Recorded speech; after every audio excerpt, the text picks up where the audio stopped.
What's up, people? Will Clarke here. Hope you are all doing well. So today on the podcast is a good friend of mine called Charlie T. Charlie is a DJ radio presenter on Kiss in the UK.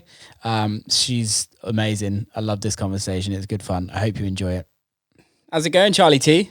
How you doing, babe? Yeah, I'm good, thanks. Can you hear me? As well as can be in this weird little bubble. I can hear you. Can you not hear me? No, I can hear you. You're good. You're good. Okay, cool. Yeah, I know this crazy world. What's going on? Mate, it's been an interesting one. I've basically turned into Harry Potter. I'm not going to lie. What does that even fucking mean? Oh, I probably need to explain this. So I've had to... I knew this was going to be a good podcast. So basically, I've had to broadcast from home, obviously, because I do a radio show. Several radio shows, 8 actually, to be exact. And obviously there's no sound booth set up where I am at home. And I've had to essentially recreate a sound booth using a desk. I have staple gunned a blanket to the front of the desk. I sit underneath the desk, like Harry Potter under the stairs. Oh, that makes sense now. Yeah. And I've had to fill the space underneath the desk with cardboard boxes to kind of like absorb the sound. So I've made a little makeshift voice booth, which I actually think is quite clever. I think you actually sent me a picture of this the other day. It was kind of beautiful. It's a lot. It's a lot. You should do content underneath that. Yeah, I've put out a few videos. Oh, have you? It's quite well. I've sent a few videos like around, but to be honest with you, it's a bit dark in there. You can't really see. I need to get myself one of those UV vitamin D lamps because I'm worried I'm going to start getting really depressed. It's so bleak, like hours in the dark recording just by the light of my laptop. It's a bit sad, actually, really. Yeah, but we move. You need your vitamin D tablets. That's what you need to get, Charlie T. Oh my god, yeah. So totally. Before we go any further, some people know who you are, some people don't. What do you actually do? Yeah. What do you actually do? Several things. I have 8 shows across the Kiss Network, which is a radio station or stations based here in the UK, in London. Various different shows. My kind of baby is my dance music show. I do a lot of voiceover stuff. I guess, I don't know. I'm kind of like a broadcaster / DJ / music journalist, I guess. Is that how you? I don't know. You've known me for years. How would you describe me? I was literally like, I was just taking a pee and I was like, how do I know Charlie T? Not that I think it's Instagram. Yeah, how? Did I slide into your DMs? Probably, knowing you. What's that supposed to mean? Come on. No, you look like, and not in a seedy way. I just like to point out, but no, I think I was thinking about this a couple of months ago, and I think it was the time when there are a lot of like upcoming artists. I kind of just started in specialist radio. You were up and coming as an artist, and there was a good group of us. Instagram had just really kind of taken off, and it was a really good way of people kind of connecting, getting in touch with each other, people that were up and coming. Just kind of, we had this nice little network of people. Yeah, who else is in it? I'm trying to think back. There was a lot of people from Bristol. Oh, it was like Gunner. Who? Troy. Oh, Troy Gunner. Yeah, I was thinking more like I think I found out about you because you had a release on Billy Kenny's label, didn't you? No, Dirty Bird. Did you not? No. Yeah, I know. I know Dirty Bird, obviously. No, this is the pre-Dirty Bird days. We go back. Do we? Way back. Yeah. So we know each other from my Anabatic days when Worthy's label. Yeah. Way back when. With Big Booty. Yeah, Big Booty. And damn. And like I remember playing Booty Percolating for the first time before you'd even finished it at a rave in Birmingham at Rainbow. Ooh. Remember testing it out and being like, and everyone being like, "What the hell is this? This is sick." Back in the day. I was like, "I'm going to play it tonight." Back in the day, yeah, that was the Black Butter days. I used to talk of Black Butter. Oh yeah. As a resident, I think that's maybe like it was probably that kind of bass scene that was all going on, and everyone in kind of, it was this kind of new genre of like house and bass music kind of merged together, and that's when Dirty Bird was really kind of massive, and it was kind of that that sounds, black butter, dirty bird, that kind of bass house sound was really, really, really prominent. Black Butter was so good. It was. It's moved more to it still exists now, but Yeah, more in a hip hop grime capacity. Yeah. I think did Sony buy them out? I don't know. I'd like to pretend I knew that. I'm pretty sure they did. I don't quote me on that. Probably. I've got to Google that wouldn't surprise me. Yeah, give it a Google. That wouldn't surprise me at all. I know that because they've got artists like J Huss in their books now, obviously. Black Butter, label for Sony Music, 2014. There you go. Smashed it. Killing. Call myself a music journalist, and I didn't even know that, eh? Mate, that's why we have Google. That's why we have Google, and for many other things. This is true. What did we do before Google? Hey. I don't know. I guess we were all just pretty stupid. Or read books. If you be bothered. Yeah, but I hate reading. I've read one book in my whole life. Do you like reading? You read one book in your whole life? Do you want to know what it is? Can we swear on this podcast? Yeah, of course you can. We're not on radio. Are you shitting me? Are you shitting me? That is the worst swear word ever as well. You could have at least used it like... So British. Yeah. Are you shitting me? One book. Do you want to know what it is? What was it? Yeah, absolutely. Let's give you a guess. You're allowed to guess at least once. Zoo magazine? I've got a story about Zoo magazine. I'll tell you about that in a bit. Come after that. No, Nuts magazine. I'll tell you about that in a sec. Oh God. No, the one book I read, drum roll, is Dr. Dolittle. That's not even a real book. That's a children's book, and you probably had to read it at school. Exactly. So you've never read Lord of the Rings, Harry Potter, any of those? No, sorry. You are fans. A poor excuse for a human. I'm actually a little bit disappointed in you. You've got a beard. You look like someone that's got a lot of wisdom and a lot of knowledge, and you haven't even read a book. That's just false advertising. I don't know how I passed my exams at school. I don't know how I passed my GCSEs because you had to read like books, and I literally would just read the beginning and then the end.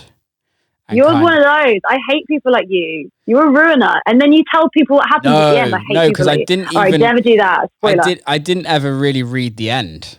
I would just I don't read things. My manager sent me something the other day. Manager Ryan, big ups.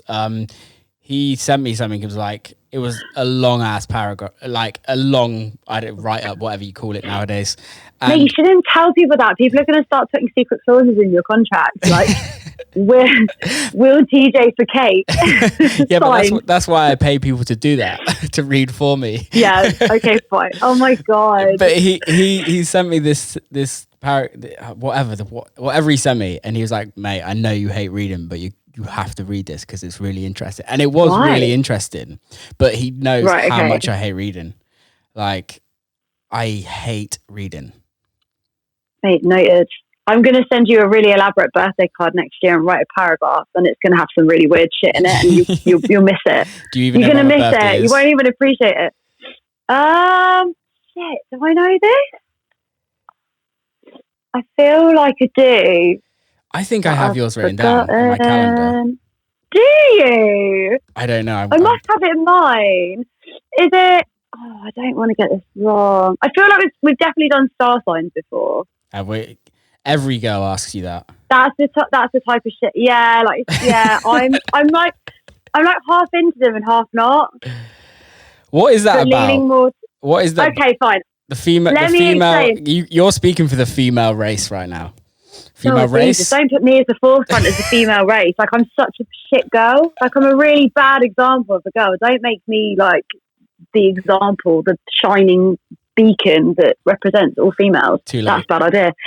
Too late now. The reason why I personally am fascinated in star signs, and this is actually quite interesting, I did psychology at uni, and there's a really interesting study about personality types and the time of year that you're born. And now we're going to get a bit scientific here. So when you are developing in the womb, like as a baby, right? Stick with me. I've already lost you. He's already gone. I'm listening. Depending what time of the year you kind of like develop, if it's the summer and your mum's quite hot and agitated and she's moving around, then like different parts of your body, like say your central nervous system first, then like your brain, then like your heart, your organs, obviously depending on the time of year you're being created and your mum's like agitated and stuff, it affects how you're formed in the womb.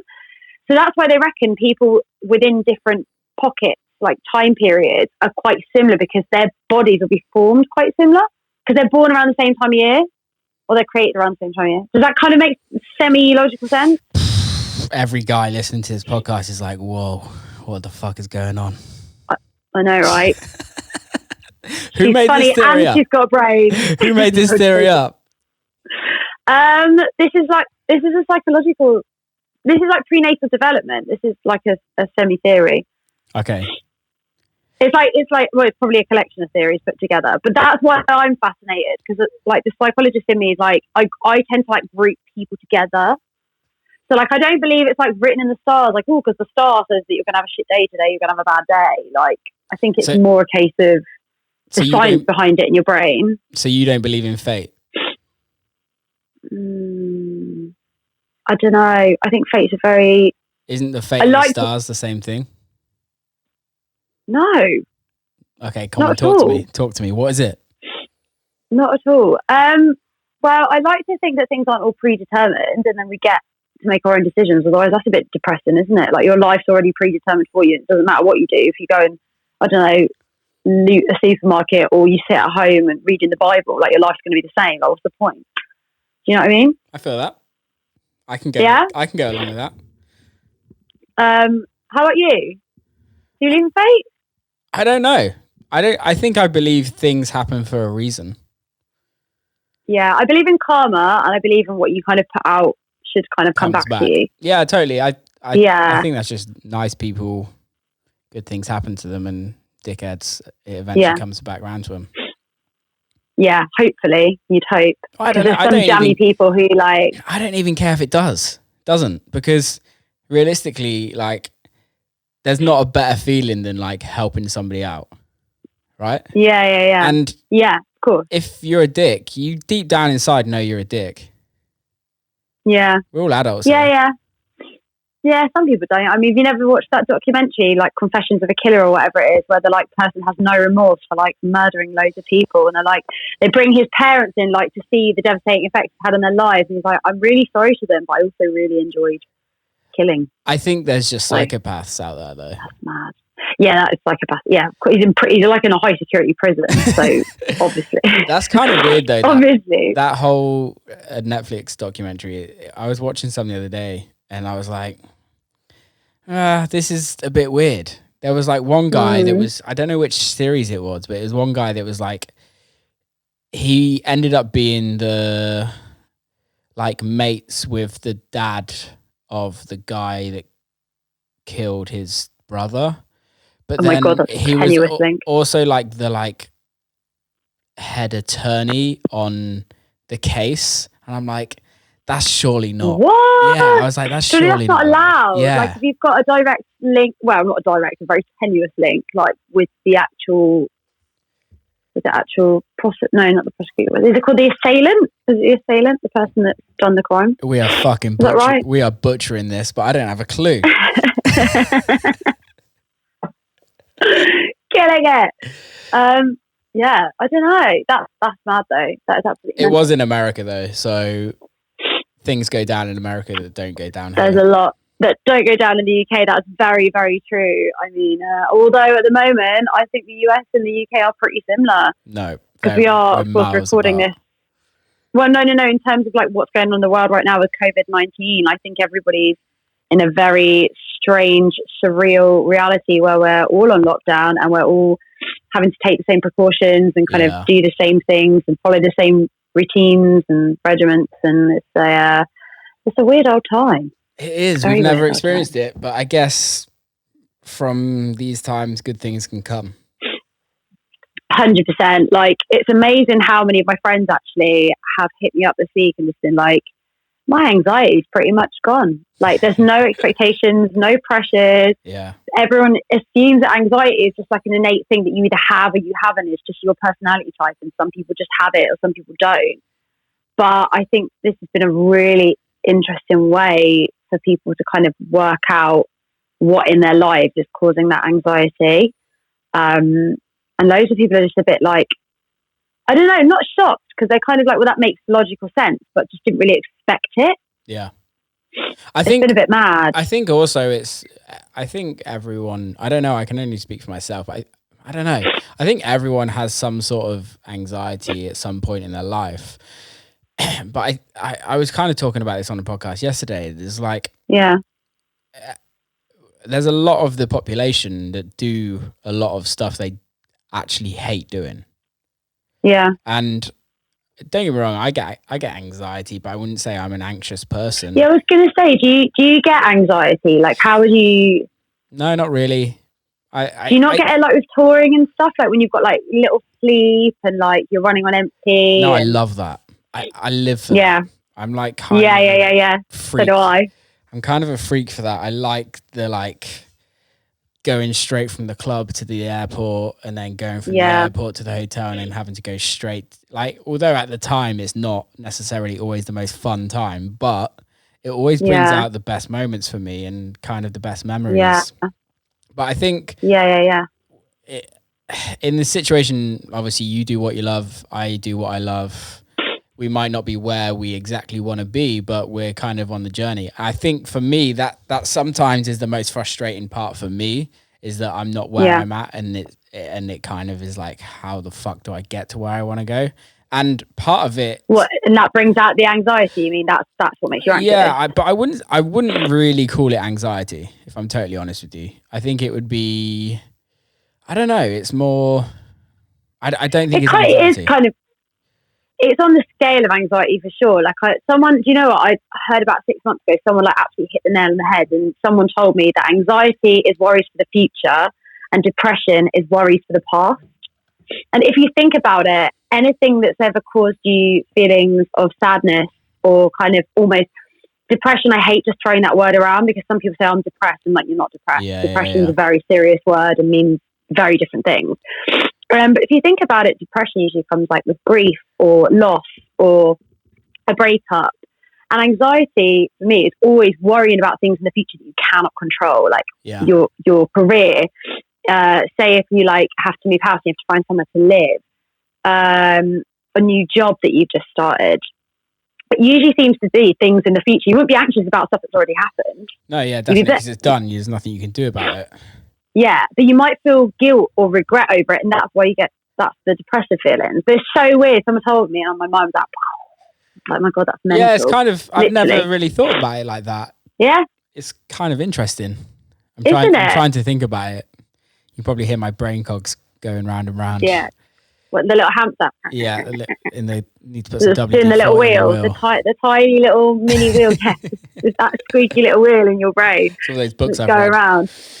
I don't know. I think it's about actually working out what people want to do, and it's kind of giving people time to just like spend time with their family. And it's like, we don't know how long it's going on for. I was talking to one of my best mates earlier, and he works for a big leisure company, and he's pretty much just been told, like, as of next week, they're all being put on the 80% wage cut. And they don't know how long that's going to be, which is amazing that the government's kind of doing that and giving 80% and supporting businesses for that is kind of insane. I think it's great. Yeah. But it also, like, he's got a 4 or 5-year-old, and him and his wife, they get to spend some amazing time together. And also he was saying to about one of his friends this morning that I think it was last Friday, when we kind of went on a semi-lockdown. Yeah. His friend's boss was just like, guys, you're off work for 12 weeks. I'm going to pay you full. Just go and enjoy the time with your family. And I'm like, it's like, as long as they've got the support from the government, that's the thing. Like, then why the hell not? Like, this is a crisis. It's really funny how, like, now this has happened. Obviously, it's a really terrible thing, but I'd be interested to see when this is all over, whether people carry on in this frame of mind and the community sense is as strong, or whether people revert back to the old way and we just become more individualist again, and everyone just kind of stops and starts caring about just themselves again.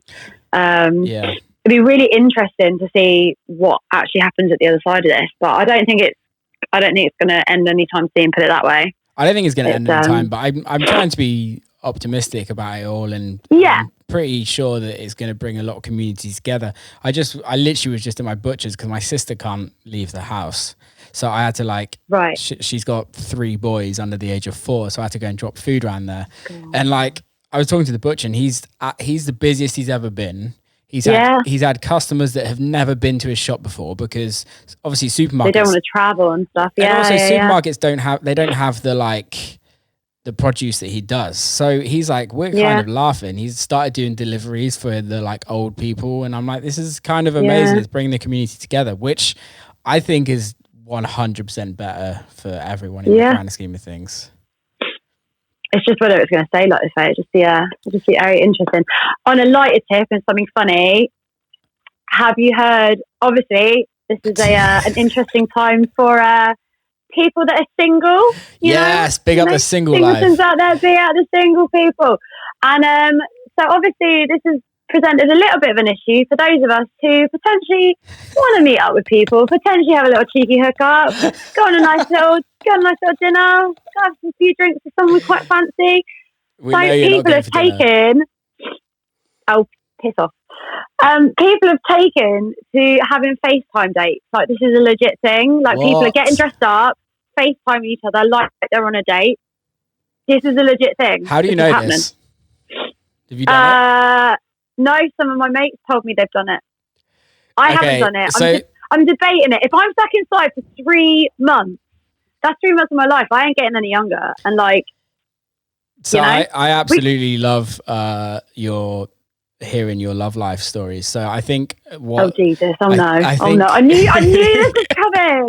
I think what the nation needs is you need to record your first date on FaceTime. This needs to happen. We need this content in our lives. What, like a FaceTime first date? First date, but FaceTime. Yeah, I don't want to see. I don't want to see you do a DJ live stream. I don't want to see any of that. I want to see Charlie T's. You want to see me on an awkward first FaceTime date? It would be great. I mean, I have had some atrocious dates recently that I wish I'd filmed. Come on, everyone's like, you should hit me with it. You right? Okay, no, right. I was going to do a podcast, wasn't I? It's probably time for me to put the podcast out now, because it's getting a bit ridiculous. So I'm just so worried I'm going to offend people if I do it, though, because the way I recall incidents is sometimes I'm quite dry, and I'm really worried about offending somebody or I don't know, speaking out of turn. Like, a lot of people I've been on dates with aren't British, because I like my European men. We know. And I don't want people to think I'm being racist just by saying, like, oh, this person from this place or this person from this place. So I've got to be very careful about how I phrase it. I really don't think, I don't think you... Because I'm not stereotyping. It's just that's how I remember I'd be like, oh, like, obviously if I just say, so when I say to my friends, oh, I went on a date with this guy, and they're just like, who? And I'm like, the person from this place. Like, oh yeah, now we know. You know what I mean? Yeah, but the thing is I don't think you ever say anything to hurt someone. So nothing's being said I would. Yeah, no. Nothing's saying it. No, I know. So what was the last terrible date?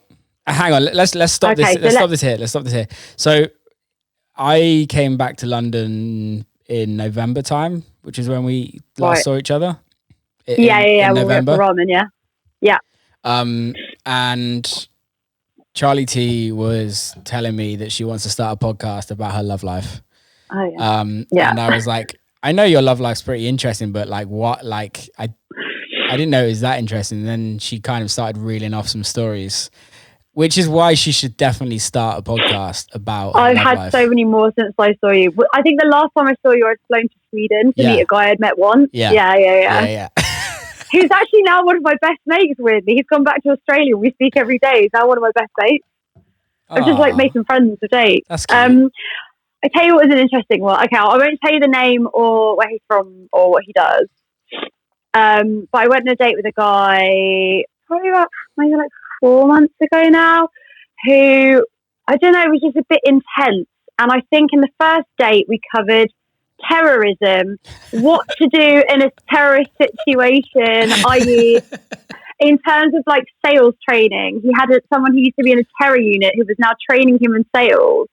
And basically he was like, right, you be the person who's trying to negotiate and I'll be the terrorist. And I was like, okay. Wait, so this was like, where was this, in the bedroom? This is in a bar. We're in a bar.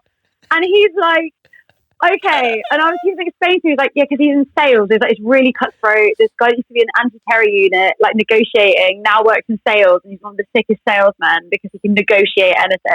I was like, what do you mean? Like, give me an example. He's like, okay, here's your scenario. You've got a terrorist who's got a hostage. He's like, I want a helicopter and £2 million in the next 20 minutes, or I'm going to kill this hostage. And I'm just like, okay. And he's like, what did he say? He was like, but it's not possible. So you have to now talk them into like either staying on the phone longer.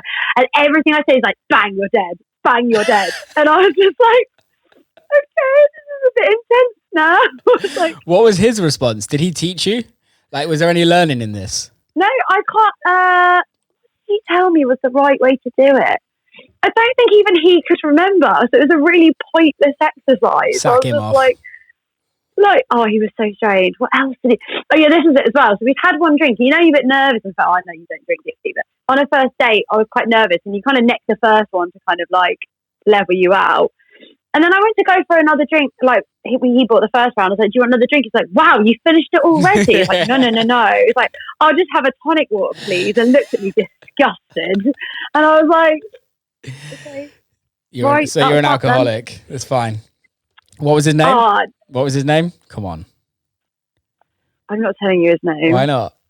Would anyone know him? I can't remember. Where was he from? I can't remember off the top of my head. Where was he from? Where is he from? Latvia. Okay. Jesus, I can't remember his name. That's so bad. That is terrible. I've forgotten. Oh my God, I've actually forgotten. That's so bad. Oh, don't judge me. I'm judging. I do usually remember their names. Do you? Yes, I do, but I have forgotten. But I mean, that's just a little taster of the sort of stuff that kind of comes on the podcast. There was a lot more to that date, and a lot more that was discussed as well.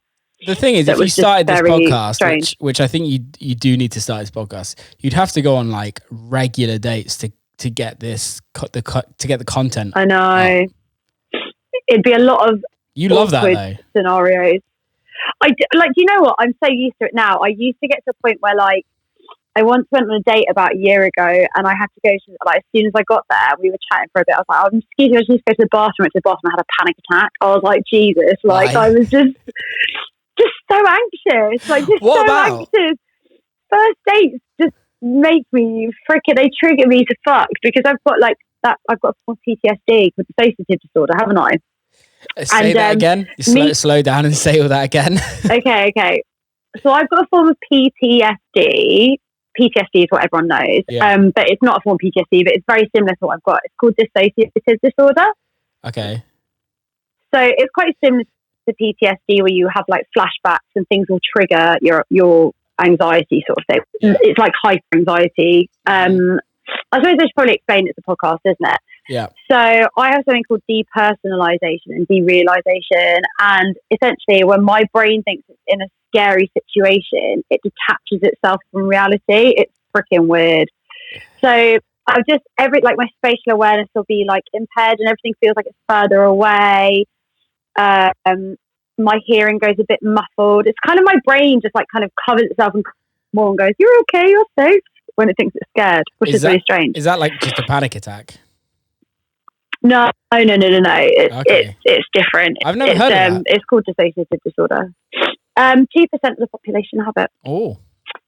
Yeah, I have it for about 2 years now. I haven't had it my whole life, but about 2 years. What triggered that? And I had PTSD, okay, which kind of was left untreated for a while, and then turned into it. I won't go into it; it's quite deep for the podcast. But yeah, it has got a lot better. The episodes are more infrequent. Like some of the episodes would last for like hours, days, weeks. Damn. And you feel like you're dead. Like you feel like you're not alive. Like you feel like everything's a dream. It's really scary. Really? It's much better now. That's yeah. scary. Like I'd had an operation which was kind of like the tip of the ice, the thing that tipped me over properly. And when I came around from the anaesthetic, I just felt, I was like, so my mum was like, did I die? And she was like, what? I was like, am I alive? Like, I couldn't feel anything for weeks. Like, I was numb. Yeah, I was like, you promised me I've woken up. She's like, I promise, like, you have. And I was like, it was so weird. That's scary. Yeah, really scary. And I couldn't feel, like, sometimes like I'd scratch myself and couldn't feel it. I couldn't hear properly. Sometimes if I was like looking at things, it'd be like blurry and everything would like seem really far away. It was just mad. It's just mad. But it's much better now. Crazy. But yeah, so going on first dates is a big trigger because getting to trust someone for the first time is really difficult. Mm-hmm. So like you're literally going to meet a stranger for the first time, and it kind of triggers me off. So there's me like, oh, really nice to meet you. Sit down, yeah, have a glass of wine, go to the toilet, panic attack. Like literally like having an episode in the freaking toilet, sweating. Like, oh God, I've got to go back and pretend like nothing's happened. And then the worst thing is like when you've been in there a while, you're like, I don't think I've been going for it. Number 2, taking a massive dump. Exactly. So then you're like freaking crapping yourself. Not actually. But like, yeah, you're like, oh God, it's a roller coaster is dating at the moment for me. It always has been for you. Yeah, it has ever always been for me, to be fair. Yeah, true actually. You've yeah. It's provided a lot of entertainment. So what's going on? What's going on with radio at this moment in time? Because I was talking to a mate of mine earlier, and he does like radio plug-in and stuff like that, and he was like, radio is like 20% up on listeners, and like the communities are like really getting involved, or like 10% up, and I think Spotify is like 20% down at the moment. And I'm like, this is kind of amazing. I was kind of talking to Mr. Jam the other day as well, and he was saying that like on his Saturday daytime show, I think he does a Saturday daytime, he was just like, it was insane. It's like the dance anthem sort of thing. Yeah. He was like, it's insane the amount of calls they were getting in and texts, and like he's like, we've not had this for so long. And I'm like, this is amazing for radio, because radio's kind of been in a bit of a weird thing at the moment with like the whole streaming and all of that. Like, how's it been for you? It's exactly as you said. I mean, radio's had a big boom because I think at the moment, you know, in times of uncertainty, people crave that human connection, don't they? I think because the reason streaming and stuff have gone up in numbers is very often people, when they're like at work, will listen to music while they work. But everyone's working from home at the moment. A lot of people are isolated on their own.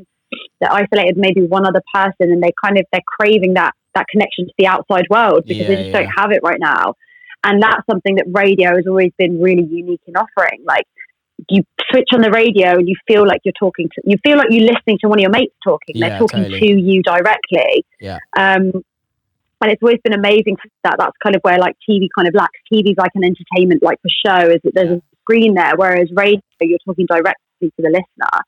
And I think that's got a big part to do. I think it's a big part of like why it's kind of the numbers have gone up and streaming's gone down, because you just kind of want that human connection, I guess.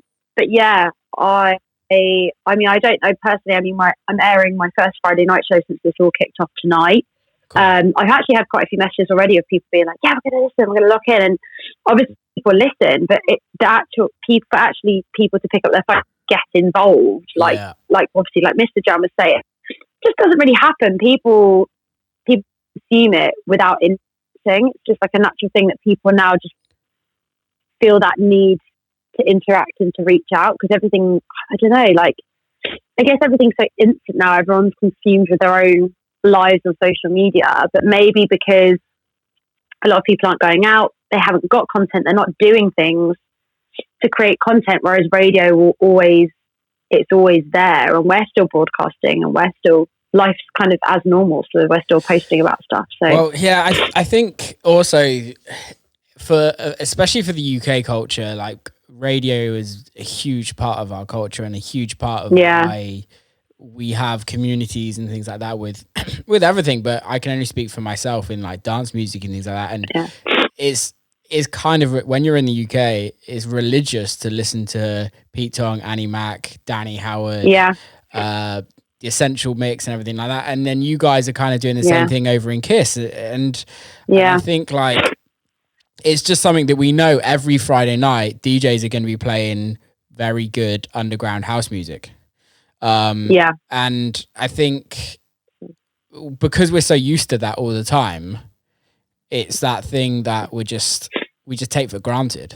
And I think, and I was kind of scared this week because I was like, if radio gets shut down, like, and I know it's classed as like a necessity, but if radio gets shut down, it's gonna destroy things because like so many people. It is our way of connecting with everything, like especially just even simple things like people that are having to go to work in their car. Again, it's that kind of the keeping in touch with everything that's going on. It's bridging that gap between, because telly's great and you get the news and stuff, but traveling around, having like, I put the radio on in the background quite a lot, even if I'm cleaning my house. It just because I live on my own normally, and that kind of it kind of keeps you connected and kind of grounded and makes you just feel a bit more human, I guess. But I think it's probably got a lot to do with the fact that all the clubs have shut at the moment, so people aren't going out to rave as well. So that's kind of a lot of people that wouldn't necessarily consume music that know about it, that know which ones. They go to rave and that's the beauty of DJing. Let the DJ play to them to play. Yeah, people that are that way inclined and don't necessarily go choose. They want to go to a night where it's kind of like the DJ searching for them. That's where radio steps in again. Now that all these clubs have shut, they've kind of bridged that gap of, oh well, I can't go out and I can't go to raves, can't see DJs. Where am I going to get my music from? Yeah, totally. Where am I going to get that feeling from? That kind of, and because a lot of dance music shows here in the UK, like us, Rinse FM, I mix mine on the deck, Rinse FM's all on the deck much. It's kind of the next best thing, I guess, to that kind of live capacity rave experience. No, I totally agree, and I think everyone's jumping on social media at the same time as well, and they're kind of interacting with people, and I think it does just bring communities together. It also, I know for us as artists, it kind of helps us so much being played on Radio 1 and things like that. Yeah, and I literally I got played at like 12:30 today. It like on Radio 1, Jordan North played, and I was like, "This is kind of crazy." Yeah, but you take me higher. Yeah, because little round of applause for that. Favorite tune you've done so far, Smasher. Because like it's weird being played on daytime radio, but like my sister heard. Like my sister would never hear, if you know what I mean. Or like one of my mates, he texted me, was like, "Mate, you're being played on Radio 1." I was like, "Oh, I didn't even know I was going to be played." Yeah.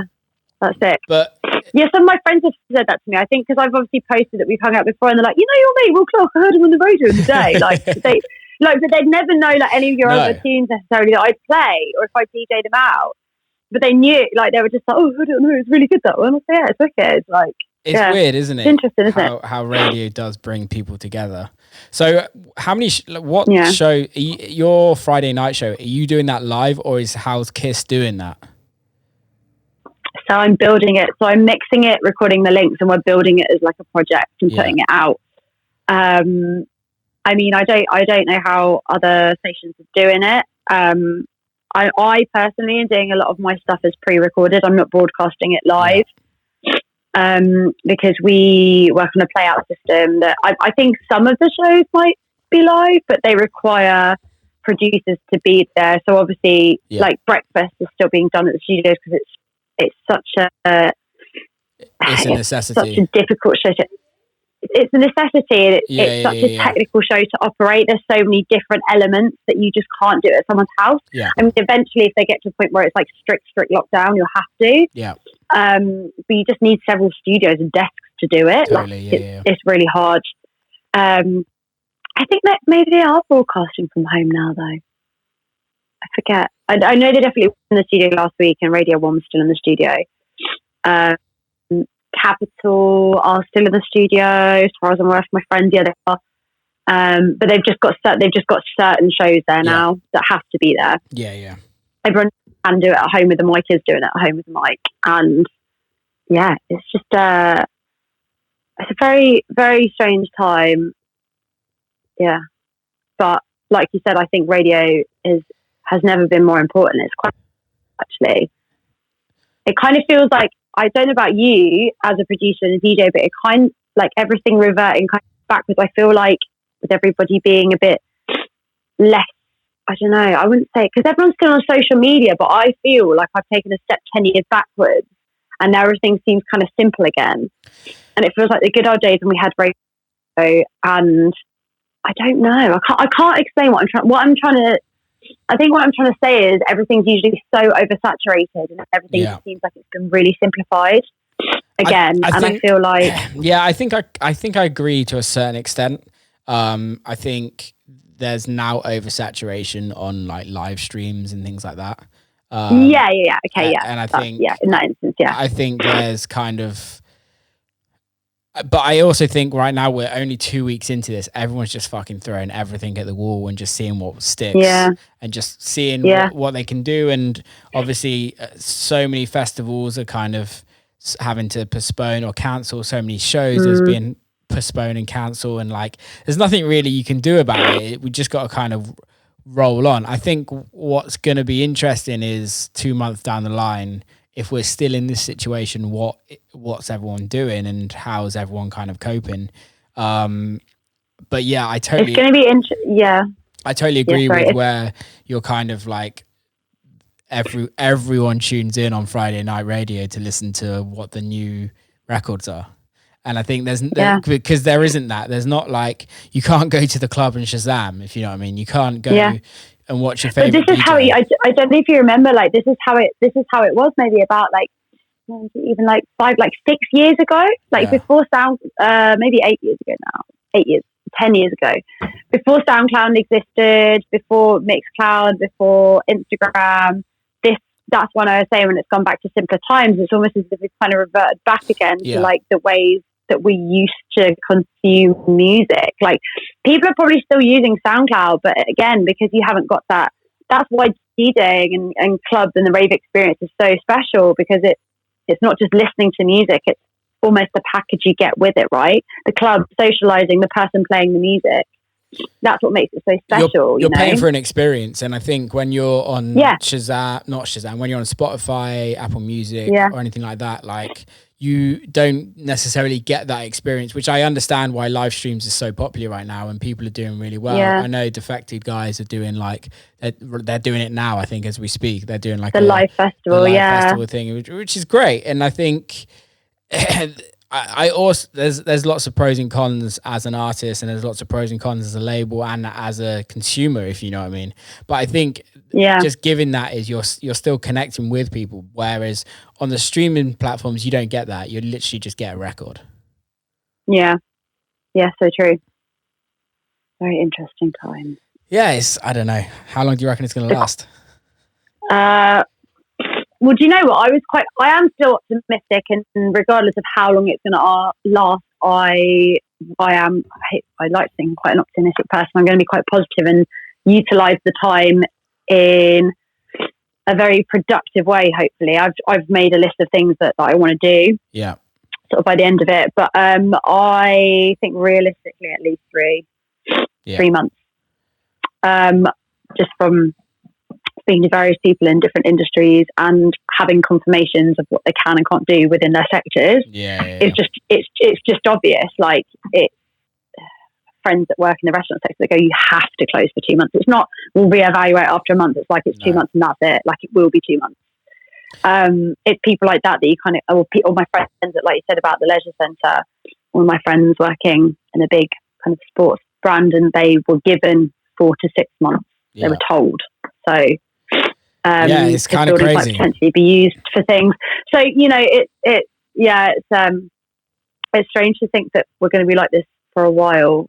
Also, just a quick one. Have you heard that people are still having parties and raves and stuff at their house? It's fucking ridiculous. It's ridiculous. Can all the DJs collectively together just like start telling people it's not funny? It's really irresponsible and stupid. I just don't. Because I don't understand. I don't get it. I don't understand why people just can't listen and stop being dickheads. So the crazy thing is, I was talking to a friend on the podcast yesterday, a guy called Gregory Gourdet, and he's like, there's still Starbucks open in America. And I'm like, what the fuck? Crazy. Like, and also, can you not just make coffee at home? Like, I get it. I get we're all in it together, but the quicker we all stick together and be inside together, then the quicker it's over and done with. And realistically, a lot of people still have jobs, and a lot of people are getting paid, and I think they're probably the people that aren't taking it seriously because they can work from home and they can do that. Yeah. But I think the big thing is it's a lot of people, it tends to be when people have messaged me saying like, oh, I've seen this on my Insta stories. It's people that probably don't know anyone in their lives that are vulnerable, could be vulnerable. And it's people being selfish going, well, it's not going to affect me. Yeah. So therefore, you know, I'm still getting paid for work. Way let's have a rave. I'm getting paid to rave. And it's like, it's that individualist selfish mentality, which is just, it's sad, but a lot of people still think like that. But mates need to call them out. Like I've said to my mates, I'm like, call them out then. Say you're friends and you know them, call them out. Yeah, like totally. Tell them they're being twats, you know? I've done it to a couple of people. I'm like, you just need to stay the fuck in. I think also people don't necessarily, I don't think it's necessarily about people. 1 second. No thanks. Mum's trying to feed me short crust pastry with. Oh, what a legend! I know, right? She can send it here. I'll have it. Send it over to Harvard tonight. I don't think it's about people. People necessarily even knowing the consequences or even looking into it. I think some people are just like, fuck it. They're a bit oblivious to the severity of it, aren't they? And they're not very worldly. They haven't understood the wider implications and what's going on in the world, I think. Totally. Yeah. What are you doing the rest of the day? Because it's scary. Not going to lie, from the bottom half I'm still in my pajamas, so that's happened. Wonderful. I have done a show today and Instagram post with the top half dressed and makeup on, but the bottom half is still very much in pajamas and going commando because I only packed 2 pairs of pants for a month. I don't want to know that. You only packed 2? Mate. Oh, was this your Twitter? Something on Twitter that I saw? Yeah, I've ordered pants from Amazon. I've had to order underwear from Amazon. Like, these are big time. Why do you not have any underwear? Because my house, so my mum lives on her own, and before the lockdown happened, my mum was like, if lockdown happens and it's like a month, 2 months, whatever, she didn't want to be on her own, so I've come home. Yeah. And I was so worried about bringing my decks and all my equipment and my recording equipment back to do radio and obviously DJing and stuff, that I just forgot about my pants. Like, I just literally just forgot them. I bought bras and stuff, but I was like, for American, I bought 2 pairs.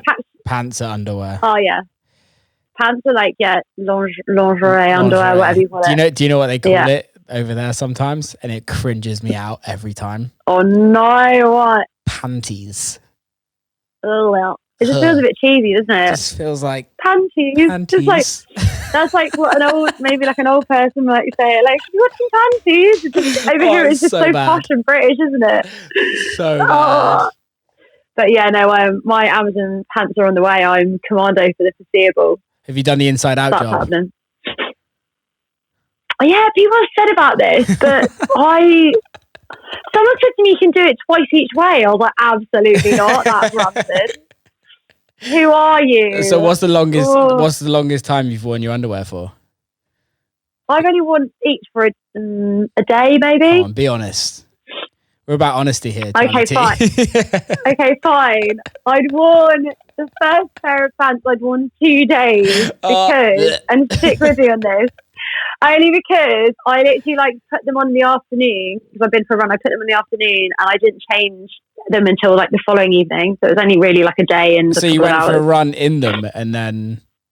No. Okay. I went for a run and then I changed into new ones literally straight in the middle of late afternoon, but then didn't change them until the next evening. So it was 24, 36 hours. Do we need to set up a GoFundMe for Charlie's pants? Absolutely. Send your pants. If anyone listens to this podcast and has a pants company that still ships, please send me some pants. Sorry, panties. Panties. Please send me your panties. So I saw a tweet the other day and I was like, what is going on? Because I only saw the second day tweet. I've just ordered some from Amazon and I'm like, I don't even want to get involved. Just ordered underwear from, I've just ordered pants from Amazon. Have they come yet? What did you think? No, they haven't. They're not going to be here for another 5 days. Have you ever heard of Amazon Prime? Yeah, but it's so they're not shipping they're non-essential items. How is underwear not essential? I've been getting everything like literally on the day or the day of, and I live in the middle of nowhere. You live in Hertford. Sure. I know. Hertfordshire. Sure. That sure in the end was quite important. Sure. I know. I don't know how, but yeah, that's happened. Oh damn! I've got something in my basket. It's fine. I thought I ordered on Amazon and I didn't. What was it? What is it? Do you really want to know what it is? 8-wood. It's called 8-wood SMA connector, SMA male plug connector. So. Oh, is that an XLR? No, cable? It's for my internet. So living in the middle of nowhere, okay. I have terrible internet, and then I just. Is it like a booster? So it's an antenna that goes outside, but I broke the cable the other day, so yeah, I have to remake it. I've ordered so much equipment since the lockdown. Yeah, it's like I've bought so much stuff to like stream and record, and I've just bought some new cables. And I've just treated myself to the new Pioneer RMX 1000 effects rack, just so I can have it with my Allen and Heath. Because this one, it's got basic like filters and UFOs and stuff, vanilla phase, but I want UFOs. I miss LFOs. Sorry. UFOs, not UFOs, Charlie. I did correct myself and say UFOs, LFOs. Mate, I saw the best meme this morning ever. I've got UFOs on the brain. Send it to me. I can kind of it's basically on the lines of there's like loads of aliens like sitting in a front room, like on a settee, pretending to watch a telly, and they're like, oh, this new series of Earth 2020 is getting really juicy, isn't it? Or something. So really like, I reckon they're looking down on us and going, what the fuck is going on? What an absolute shit show. Like, literally. What a mess. Pioneer just sent me the new DJM V version 10. Oh, the mixer with all like 6 channels or something. Yeah. I saw that the other day. It looked shiny. When I was in Japan in April last year, I can't believe that's a year ago. I kind of did some work on it with them, and when I saw it, I was like, "This is fucking beautiful." My god! And then they sent me one to my house in Detroit, and I was like, "I love you so much, Pioneer. You are the best in the world." I saw it in the shop the other day. I went in to buy some equipment in Soho, and I was like, "What is that?" And I looked at it. I was just instantly in my head. First thing I thought is like drum bass back to back is going to be so much better. Think about it, right? Because you need 3 decks each when you're doing a back to back. Like usually you have like 4, but if you have like 6 to 8 decks, now we're talking. Now and you can plug 2 pairs of headphones in at the same time. You don't have to keep switching your headphones over. It's boss, man. And you can have 2 different cues. Yeah, I saw. Yeah, on each channel. Sick, isn't it? So sorry, people. Clever. This is geeky DJ talk, but boring geeking stuff. Yeah, I saw that. Have just brought out a new mixer, and it's amazing. It's insane. But yeah, my homie at Pioneer just sent me some decks down to loan from them so I can do live streams and stuff. But my internet is way too slow to do a live stream, so not good. But I might record some stuff. Who knows? Do it. Right, Charlie T. Do it. Let's wrap this baby up. How can people follow you? At Charlie TEE DJ. That's it. Right there. Everywhere. Everywhere. Did you get all of them? Everywhere. Did you get Instagram, Twitter? Yeah. Sick. What's your website? OnlyFans. It's on there as well. No, I'm joking. I don't have OnlyFans. I've signed up to your OnlyFans, Charlie T. Have you? On yours? Oh no. Well, I don't have OnlyFans. I'm only joking. Soon come. Depends how bad Corona gets. Okay, so no joke. I don't know if you saw my Instagram tweet about that I should start up an OnlyFans page. Did you see it? I might have done. That, yeah. Like I had more responses from that than I have on anything in all of my. Like I think I could make some serious money. I think you should do it. Why not? Dick pics ahoy. Desperate times. Yes. Desperate times. And on that note, Charlie T. And on that note, thanks for being on the podcast. I love you lots, and I'll see you very soon. Thank you for having me. Bye. Keep safe, mate. So, second podcast done. Hope you enjoyed that one. Big ups to everybody that listened. If you did listen, please go and share it to everyone and just tell your mates about it. I'd love you to spread the love. See you same time next time. Big love.